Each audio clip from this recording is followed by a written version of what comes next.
Assalamualaikum warahmatullahi wabarakatuh. Innal hamdalillah nahmaluhu wa nasta'inuhu wa nastaghfiruh wa na'udzu billahi min syururi anfusina wa min sayyiati a'malina. May yahdihillahu fala mudhillalah wa may yudlilhu fala hadiyalah. Asyhadu an la ilaha illallah wa asyhadu anna Muhammadan abduhu wa rasuluh la nabiyya ba'da. Puji syukur kepada Allah Subhanahu wa taala atas segala limpahan rahmat, nikmat dan karunia-Nya kepada kita semua. Sehingga pada hari ini kita masih bisa merasakan nikmat-nikmat yang Allah berikan kepada kita. Salat berkaikan salam kepada arwah junjungan kita baginda Rasulullah sallallahu alaihi wasallam. Allahumma shalli ala Muhammad wa ala ali Muhammad. Rasul sebagai uswah, sebagai contoh, sebagai panutan di dalam kehidupan kita. Maka hendaknya segala bentuk keputusan, langkah dalam kehidupan kita meniru dan mencontoh apa yang ada pada diri Rasulullah SAW. Bapak-bapak, ibu-ibu, saudara-saudara dimanapun Anda berada, dalam Al-Quran dijelaskan, ya ayyuhalladzina amanu kutiba alaikumusiyam kama kutiba alal ladzina min qablikum la'allakum tattaqun. Hai orang-orang yang beriman, diwajibkan kepada kamu menjalankan ibadah puasa sebagaimana diwajibkan oleh Allah pada orang-orang sebelum kamu, agar kamu menjadi orang-orang yang bertakwa. Ibadah puasa merupakan ibadah yang sangat banyak dengan amal-amal ibadah yang biasa dilakukan oleh umat Islam tiap tahunnya. Ibadah puasa merupakan ibadah yang sangat bernilai pahala besar di sisi Allah Subhanahu wa taala. Ibadah puasa juga menjadi rahasia bagi diri kita masing-masing. Dari 5 rukun Islam, yang pertama syahadat, asyhadu an la ilaha illallah wa asyhadu anna Muhammadar Rasulullah. Adakah tahu bisa kita buktikan seseorang itu bersyahadat?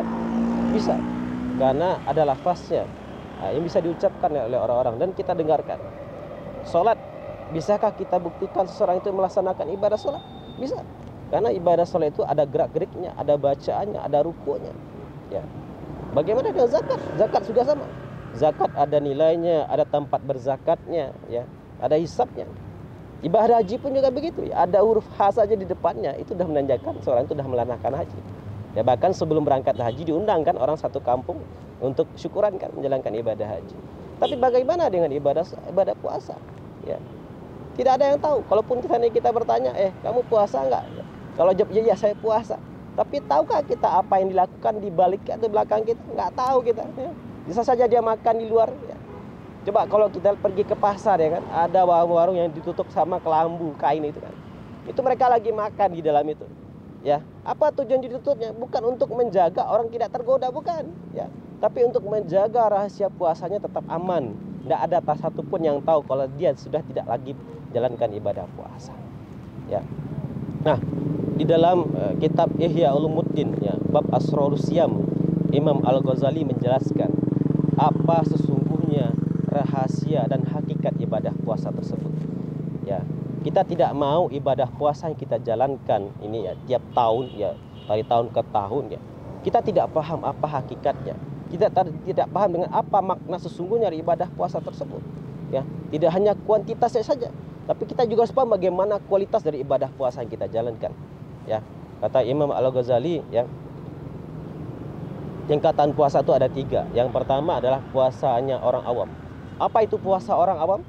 Puasa orang awam itu adalah orientasi dari ibadah puasa mereka adalah mereka hanya mengetahui bahwa ibadah puasa tersebut hanya tidak makan, tidak minum saja. Itu yang mereka tahu. Segala hal yang bisa membatalkan atau yang merusak ibadah puasa mereka tidak lagi paham. Mereka puasa, tapi mereka senang bergunjing. Mereka puasa, tapi hal-hal segala potensi yang ada di tubuh, di jasad ini bergelimang dengan kemaksiatan. Itulah puasanya orang awam. Karena yang mereka tahu puasa itu enggak makannya, enggak minumnya. Itu yang pertama. Yang kedua, puasanya orang khusus. Apa kata Imam Al-Ghazali? Orientasi dari puasa khusus ini adalah mereka sadar betul bahwa ibadah puasa tersebut tidak hanya tidak makan, tidak minum saja, tapi segala potensi yang ada di tubuhnya ini itu betul-betul jauh dari maksiat. Segala apa yang bisa merusaknya dijauhkan dari segala hal-hal yang merusak ibadah puasa mereka.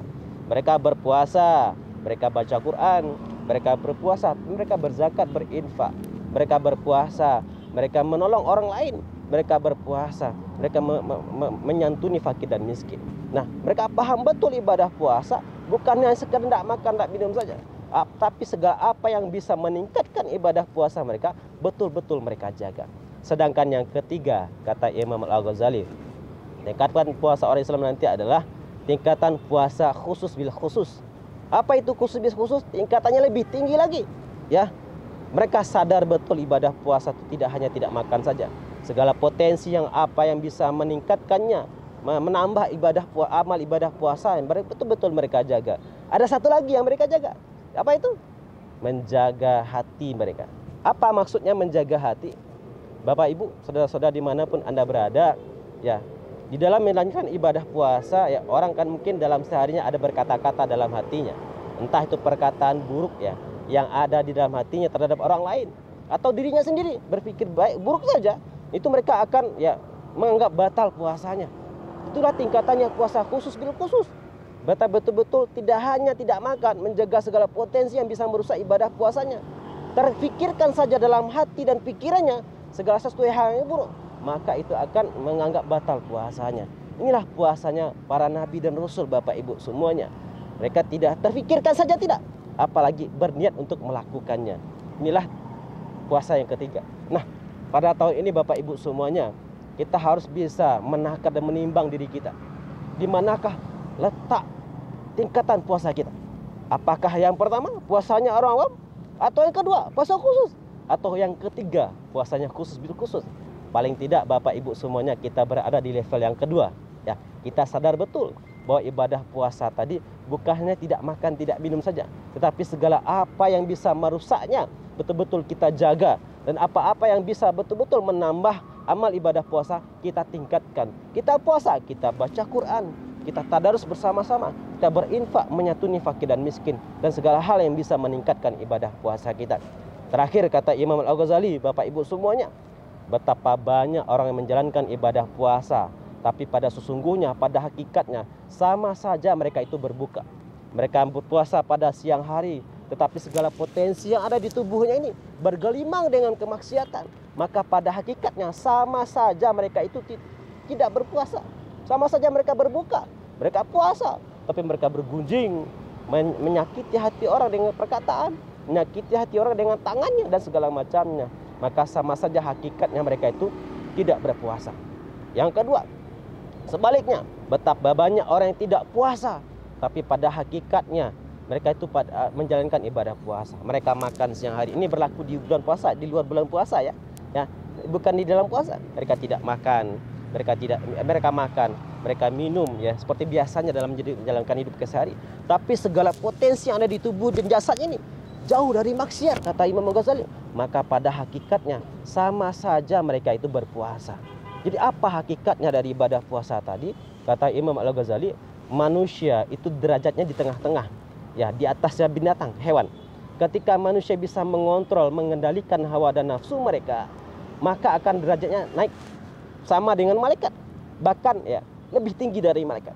Tapi sebaliknya, jika seandainya manusia tidak bisa mengontrol dan mengendalikan hawa dan nafsu mereka, maka derajatnya akan turun, ya, sama dengan hewan, bahkan lebih hina dari hewan. Dan inilah sesungguhnya hakikat puasa tadi. Puasa itu mengontrol, mengendalikan hawa dan nafsu. Semakin kita mengontrol, mengendalikan hawa dan nafsu kita, Bapak Ibu semuanya, maka derajat kita akan lebih dekat dengan Allah Subhanahu wa taala.